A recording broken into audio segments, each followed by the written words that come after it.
할렐루야, 반갑습니다. 여러분들 참 함께 공부하시는 게 너무 힘들죠?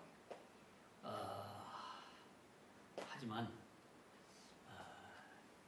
이 힘든 가운데서 나중에 또 좋은 열매가 있지 않겠습니까? 자, 우리가 지난 시간에는 구가 했는데요. 10과 시간에는 출애굽기로부터 여호수아에 이르기까지 사이에 있었던 인본주의와 신본주의에 대해서 우리가 함께 살피겠습니다. 출애굽으로부터 여호수아에 이르기까지 나타난 인본주의. 여기는 첫째로는 애굽이요, 두 번째는 가나안 땅이죠.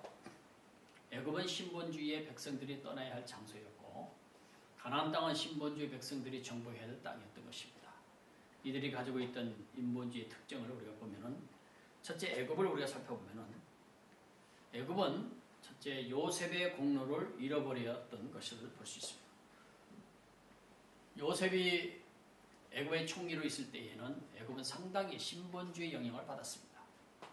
그러나 요셉이 죽자 애굽에는 신본주의의 가치를 가지고 이끌어갈 지도자가 없었고, 따라서 애굽은 자연스럽게 그들의 본래 가지고 있었던 인본주의적인 종교와 문화를 돌아갔던 것이죠. 아무리 좋은 은혜를 받았다 해도 그것을 계속해서 지키고 연구하고 발전시켜가지 못한다면 우리도 이같이 되고 말 것입니다. 요나가 니느웨성에 가서 외쳤을 때 그들은 회개하고 구원을 받았지만, 세간이 지나면서 그들은 다시금 하나님을 떠나 본래의 모습으로 돌아서 심판을 받고 말았습니다. 받는 것도 중요하지만 그것을 연구하고 지키면서 발전시켜 가는 것은 더욱 중요한 일인 것입니다. 두 번째는 애굽이 가지고 있었던 인본주의 특징들을 보면은, 애굽은 성경에서 소개하는 인본주의 문화의 대표적인 7나라 중에 첫 번째 나라인 것입니다. 바벨탑 사건으로 흩어졌던 인본주의 문화는 세계로 흩어지면서 소돔과 고모라 같은 성들을 만들었고, 마침내는 애굽과 같은 대제국으로 발전했던 것입니다. 물론 인간적인 눈으로 보면 당시에 가장 문명이 발달했던 나라이지만, 사상적으로 보면 완전히 인본주의적인 대표적인 나라였던 것입니다. 하나님이 없고 우상으로 가득 찼던 나라. 출애굽기 32장 45절의 5절 보면, 또 인간의 생명의 가치보다는 물질적이고 약육강식에 의해서 약한 자들이 노예 생활을 하는 것.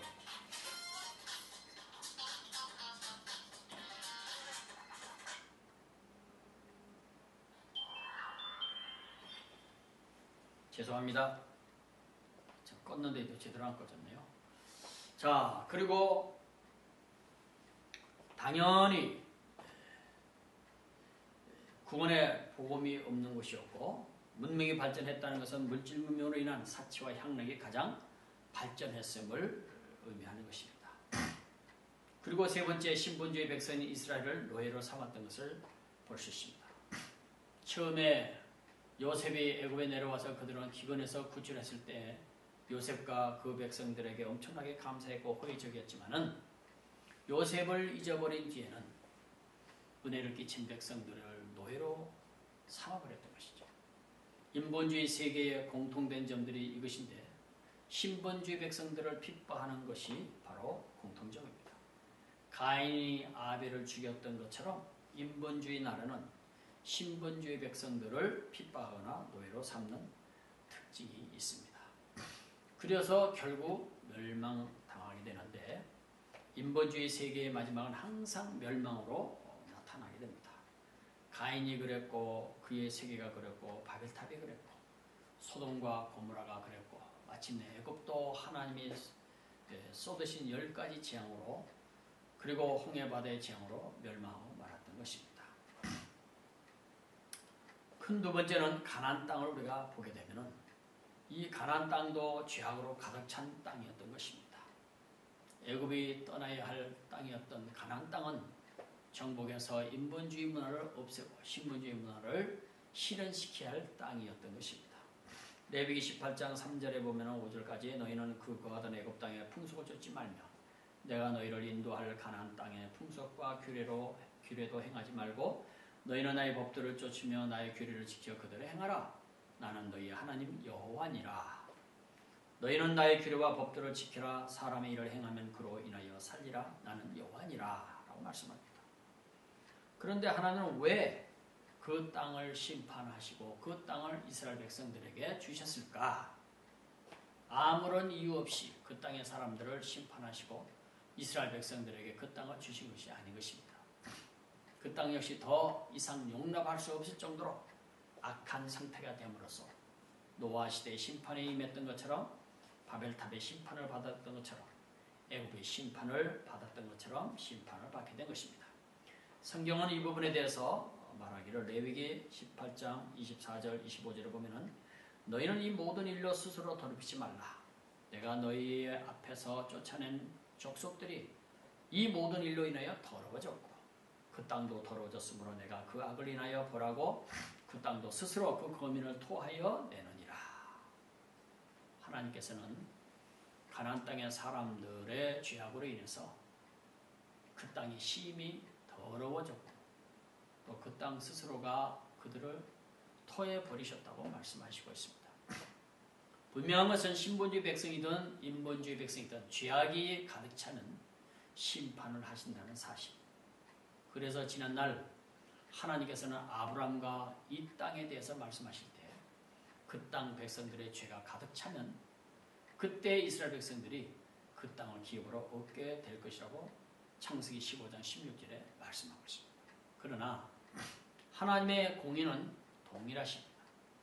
하나님은 이스라엘 백성들에게도 경고하셨고 또 그들이 만일 가나안 사람들처럼 범죄하면 역시 그 땅이 그들을 토해낼 것이라고 하셨는데 레위기 18장 26절 30절에 결국 그들은 그 땅의 죄악들을 본받음으로써 이 말씀대로 그 땅에서 내어 쫓기고 말았습니다.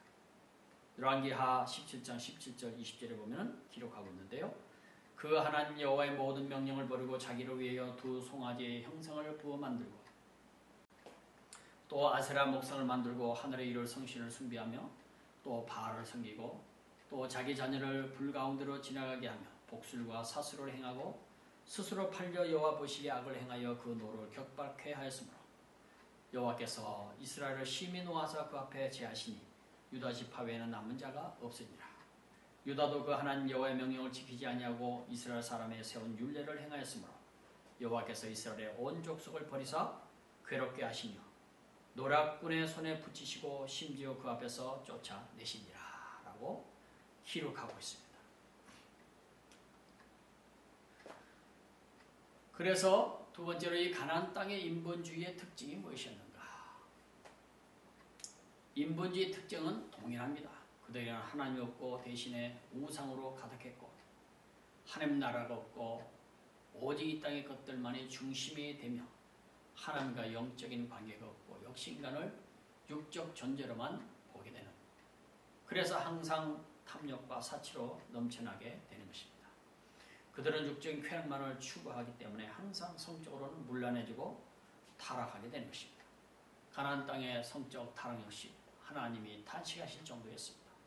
그들은 근친상간, 동성연애, 심지어는 동물과의 성적 관계를 가질 정도로 부패하고 타락되었던 것이죠. 레위기 18장 22절 23절에 보면은 너는 여자와 교합함같이 남자와 교합하지 말라. 이는 가증한 일이니라. 너는 짐승과 교합하여 자기를 더럽히지 말며 여자가 된 자는 짐승 앞에 서서 그것과 교접하지 말라. 이는 문란한 일이니라. 너희는 이 모든 일로 스스로 더럽히지 말라. 내가 너희의 앞에서 쫓아내는 족속들이 이 모든 일로 인하여 더러워졌고 그 땅도 더러워졌으므로 내가 그 악을 인하여 보라고 그 땅도 스스로 그 거민을 토하여 내느니라. 이런 곳에 사람의 생명을 존중히 여기며 배려하는 삶이 있을 수가 없는 것이죠. 영적인 것들이 없으니 구원의 중요성도 필요성도 알지 못하고 결국에는 멸망하게 되는 것입니다. 그래서 결론적으로 결국 하나님께서는 그 백성들에게 어떤 명령을 주셨는가? 레위기 18장 33절로 5절을 보면 너희는 그 거하던 애굽 땅의 풍속을 쫓지 말며 내가 너희를 인도할 가나안 땅의 풍속과 규례도 행하지 말고 너희는 나의 법도를 쫓으며 나의 규례를 지켜 그대로 행하라. 나는 너희 하나님 여호와니라. 너희는 나의 규례와 법도를 지키라. 사람의 일을 행하면 그로 인하여 살리라. 나 여호와니라. 자, 10일과 이어서 이 출애굽기로부터 시작해서 여호수아에까지 신본주의에 대해서 우리가 한번 보시겠는데요.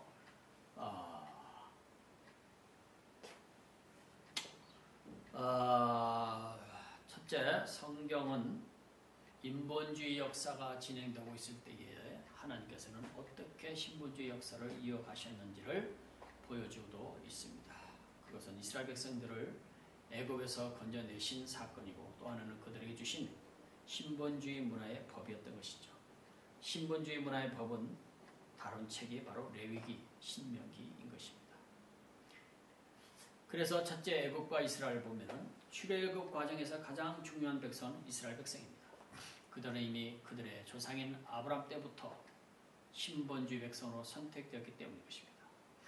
하나님께서 그들을 왜 선택하셨는지, 그리고 신본주의 백성들의 역할이 무엇이며 주의해야 할 일들이 무엇인지를 우리가 한번 살펴보시겠습니다. 첫째는 이스라엘 백성들을 선택하신 이유. 우리가 하나님께서 이스라엘 백성들을 선택하신 이유가 무엇인지를 먼저 알아야만 할 것입니다. 이 속에는 오늘 우리를 부르시는 하나님의 뜻이 들어있는데, 이는 지난날 그들을 부르시는 하나님이 오늘 우리를 부르셨기 때문인 것입니다. 첫째는 바벨탑 사건으로 흩어진 인본주의. 가인으로부터 시작된 인본주의는 바벨탑 사건을 거치면서 온 세계로 흩어졌습니다. 그들은 이제 하나님을 모르고 우상을 숭배하면서 결국은 멸망으로 들어가게 되었습니다. 하나님께서 가나안 땅을 선택하시고 아브라함을 부르시면서 이스라엘 백성들을 선택하신 이유의 배경이 바로 이것인 것입니다. 두 번째로는 인본주의로 멸망할 인류를 구원하시기 위해서 선택된 땅인 것입니다. 모든 인간은 동일하게 하나님의 형상을 가지고 태어난 하나님의 자녀들입니다. 하나님은 당연히 흩어진 모든 인류에게 그들의 창조주 하나님이 살아계시다는 것을 전해주고 싶어 하시며, 나아가서는 범죄한 인간을 구원하시기 위해서 메시아를 보내신다는 사실과, 그로 말미암아 영원한 나라가 이루어지고 구원받은 인간들이 그 나라를 기업으로 받아서 영원히 살게 된다는 이 복음을 전해주시기를 원하셨던 것입니다. 이 같은 상황에서 하나님께서는 그 일을 이루게 될 한 장소를 선택하셨는데, 그것이 바로 가나안 땅이었고, 후에는 그 땅에 세워진 예루살렘이었습니다. 바로 이것으로부터 세상에 하나님의 복음을 전하려고 하신 것이죠. 바벨탑을 쌓았던 바벨론이 세계를 망하게 하는 인본주의를 공급하는 시기였습니다. 시기였다면 예루살렘은 반대로 하늘의 복음, 살리는 하나님의 복음을 세계에 전해준 시작점이었습니다. 오늘날 세계는 이 두 곳에서 나오는 사상이 지배하고 있습니다. 그것이 하나는 인본주의요, 또 하나는 신본주의인 것입니다. 세 번째, 아브라함에게 나타난 하나님의 신본주의. 이제 하나님의 복음을 세계에 전해주시기 위해서 땅을 선택하신 하나님께서는 그 일을 이룰 사람, 곧 일꾼을 부르셨습니다. 그래서 세상의 많은 사람들 중에서 부르신 사람이 아브라함이었고, 그의 자손들이 바로 이스라엘 백성들이었던 것입니다. 바로 이것이 이스라엘 백성들을 하나님이 선택하신 최초의 이유였던 것입니다. 하나님을 부르신 그의 동역자인 아브라함에게 세상에 증거해야 될 것들을 계시해 주셨는데, 첫째는 하나님 자신이 살아계시다는 것과, 다음에는 그분이 인간을 위하여 가지고 계신 하나님의 계획이었습니다. 그 속에는 메시아가 들어있고, 그를 통해서 수많은 사람들이 구원을 받게 된다는 것과, 그를 통해서 마침내 하나님 나라가 완성되어 구원받은 모든 백성들이 기업을 얻어 영생의 복을 누린다는 것이었습니다. 갈라디아서 3장 7절에 보면, 그런즉 믿음으로 말미암은 자들은 아브라함의 아들인 줄 알지어다. 8절에 또 하나님 이방을 믿음으로 말미암아 의로 정하실 것을 성경이 미리 알고 먼저 아브라함에게 복음을 전하되 모든 이방이 너를 인하여 복을 받으리라 하였으니, 9절에 가면 그러므로 믿음으로 말미암는 자는 믿음이 있는 아브라함과 함께 복을 받느니라. 네 번째, 모세와 이스라엘 백성들에게 말씀하신 부르심의 이유. 이스라엘 백성들은 몰랐지만 하나님께서는 이미 아브라함을 통해서 모든 것을 밝혀주셨습니다. 이제 그 계획대로 그들은 애굽에 와서 번성하게 되었고, 때가 됨으로써 그들은 애굽에서 나오게 되었습니다. 하나님이 이제 그들을 애굽에서 불러내신 이유들을 직접 설명해 주셨는데, 그것이 출애굽기 6장 1절에서 8절인 것입니다. 그리고 19장 1절에서 6절에 기록하고 있습니다. 출애굽기 6장 1절에 8절은 하나님의 그들을 애굽에서 인도해내신 역사가 우연히 된 것이 아니라 이미 그들의 조상인 아브라함과 맺은 약속이 이루어진 것이라고 하심으로써 그들을 통해서 하시려고 한 일들이 이미 아브라함 때로부터 시작되었음을 말씀해 주셨습니다. 그리고 출애굽기 19장 1절 6절은 그들이 애굽에서 나와서 홍해를 건너 시내산 앞에 이르렀을 때 모세를 통해서 직접 하신 말씀인데 그 내용은 하나님께서 아브라함에게 약속하신 창세기 12장 3절 내용을 확인시키는 일이었던 것입니다. 말씀을 보면 출애굽기 19장 5절에 세계가 다 내게 속하였으나 너희가 내 말을 잘 듣고 내 언약을 지키면 너희는 열국 중에서 내 소유가 되겠고 6절에 너희가 내게 대하여 제사장 나라가 되며 거룩한 백성이 되리라. 너는 이 말을 이스라엘 자손에게 바치니라. 세계가 내게 속해 있고 내게 대하여 제사장 나라가 되며 이것은 이스라엘 민족이 가져야 할 존재의 목적이고 정체성이었습니다. 하나님께서 그들을 애굽에서 불러내시고 가나안 땅으로 들어가게 하신 목적은 바벨탑 사건 이후 세계로 흩어져 멸망의 길을 가는 인류에게 하나님이 살아계시고 인류를 위해서 구원의 계획을 진행하시고 있다는 사실을 증거해서 그들로 구원을 받게 하기 위함이었던 것이죠. 다섯 번째로 그들을 향한 축복의 약속과 이유들이 있는데 하나님께서는 이스라엘 백성들에게 사명과 함께 축복을 약속하셨습니다. 하나님은 그들에게 세계 속에 뛰어난 민족이 되게 하겠다고 하셨고 나가도 들어가도 복을 받으면 머리가 되겠다고 하셨습니다. 이것을 통해 하나님을 섬기는 백성들이 얼마나 복된가를 세계에 보여주며 하나님께서 주신 복을 가지고 하나님의 계획을 세상에 드러내어 열방을 구원하시기 위함이었습니다. 오늘 우리도 마찬가지인 것입니다. 하나님께서 오늘 우리를 높이시고 복을 주시는 이유가 바로 여기에 있음을 우리는 잊지 말아야 할 것입니다. 하나님께서는 우리를 통해서 그분의 살아계심과 또 우리에게 주신 그분의 구원 계획을 온 세계에서 이루기 위해서 사용되기를 원하시는 것입니다. 여섯 번째로 그들이 가져야 될 사명의 인식은 이스라엘 백성들은 바로 이 같은 사명을 분명하게 인식했어야 했습니다. 그러나 안타깝게도 그들은 이 같은 사명을 바로 인식하지 못하고 결과는 맛을 잃어버린 소금처럼 되어버렸습니다. 그래서 두 번째, 노예가 된 신본주의 이스라엘 백성들, 이것은 다음 시간에 우리가 계속해서 살펴보겠습니다. 수고하셨습니다.